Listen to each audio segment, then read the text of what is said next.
Genesis chapter 41. After 2 full years had passed, Pharaoh had a dream.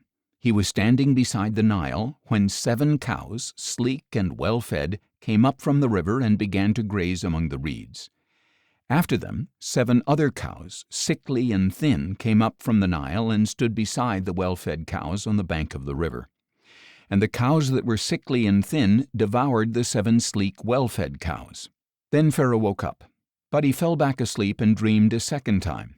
7 heads of grain, plump and ripe, came up on one stalk. After them 7 other heads of grain sprouted, thin and scorched by the east wind. And the thin heads of grain swallowed up the 7 plump, ripe ones. Then Pharaoh awoke and realized it was a dream. In the morning his spirit was troubled, so he summoned all the magicians and wise men of Egypt. Pharaoh told them his dreams, but no one could interpret them for him. Then the chief cupbearer said to Pharaoh, "Today I recall my failures. Pharaoh was once angry with his servants, and he put me and the chief baker in the custody of the captain of the guard. One night both the chief baker and I had dreams, and each dream had its own meaning. Now a young Hebrew was there with us, a servant of the captain of the guard. We told him our dreams, and he interpreted them for us individually. And it happened to us just as he had interpreted. I was restored to my position, and the other man was hanged." So Pharaoh sent for Joseph, who was quickly brought out of the dungeon. After he had shaved and changed his clothes, he went in before Pharaoh. Pharaoh said to Joseph, "I had a dream, and no one can interpret it. But I have heard it said of you that when you hear a dream you can interpret it." "I myself cannot do it," Joseph replied, "but God will give Pharaoh a sound answer." Then Pharaoh said to Joseph, "In my dream I was standing on the bank of the Nile when 7 cows, well-fed and sleek, came up from the river and began to graze among the reeds. After them 7 other cows, sickly, ugly, and thin, came up. I have never seen such ugly cows in all the land of Egypt. Then the thin, ugly cows devoured the 7 well-fed cows that were there first. When they had devoured them, however, no one could tell that they had done so. Their appearance was as ugly as it had been before. Then I awoke.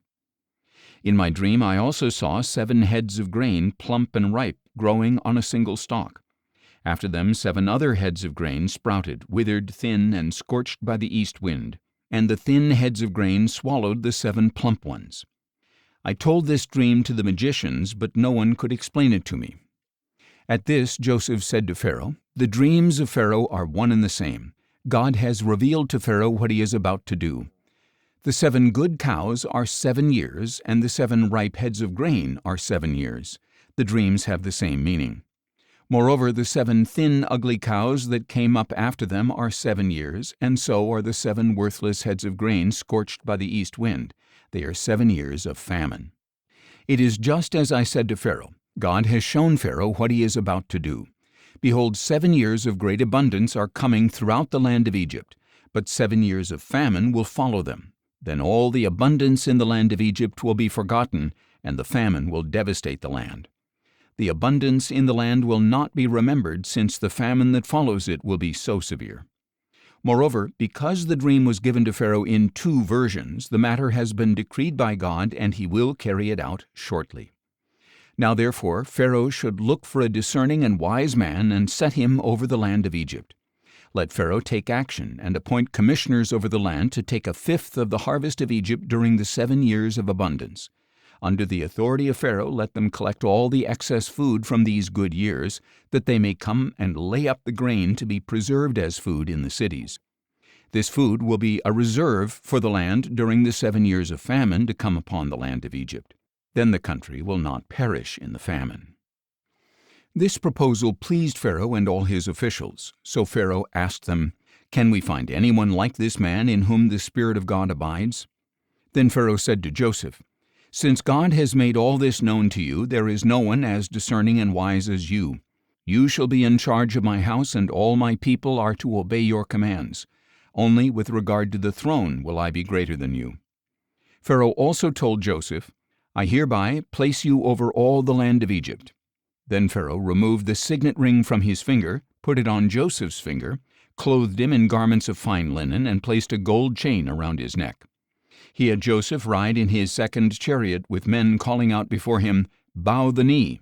So he placed him over all the land of Egypt. And Pharaoh declared to Joseph, I am Pharaoh, but without your permission no one in all the land of Egypt shall lift his hand or foot. Pharaoh gave Joseph the name Zaphanath-Paneah, and he gave him Asenath, daughter of Potipherah, priest of On, to be his wife. And Joseph took charge of all the land of Egypt. Now Joseph was 30 years old when he entered the service of Pharaoh, king of Egypt. And Joseph left Pharaoh's presence and traveled throughout the land of Egypt. During the 7 years of abundance, the land brought forth bountifully. During those 7 years, Joseph collected all the excess food in the land of Egypt and stored it in the cities. In every city he laid up the food from the fields around it. So Joseph stored up grain in such abundance, like the sand of the sea, that he stopped keeping track of it, for it was beyond measure. Before the years of famine arrived, 2 sons were born to Joseph by Asenath, daughter of Potipherah, priest of On. Joseph named the firstborn Manasseh, saying, God has made me forget all my hardship and all my father's household. And the second son he named Ephraim, saying, God has made me fruitful in the land of my affliction. When the 7 years of abundance in the land of Egypt came to an end, the 7 years of famine began, just as Joseph had said. And although there was famine in every country, there was food throughout the land of Egypt. When extreme hunger came to all the land of Egypt, and the people cried out to Pharaoh for food, he told all the Egyptians, Go to Joseph and do whatever he tells you. When the famine had spread over all the land, Joseph opened up all the storehouses and sold grain to the Egyptians, for the famine was severe in the land of Egypt. And every nation came to Joseph in Egypt to buy grain, because the famine was severe over all the earth.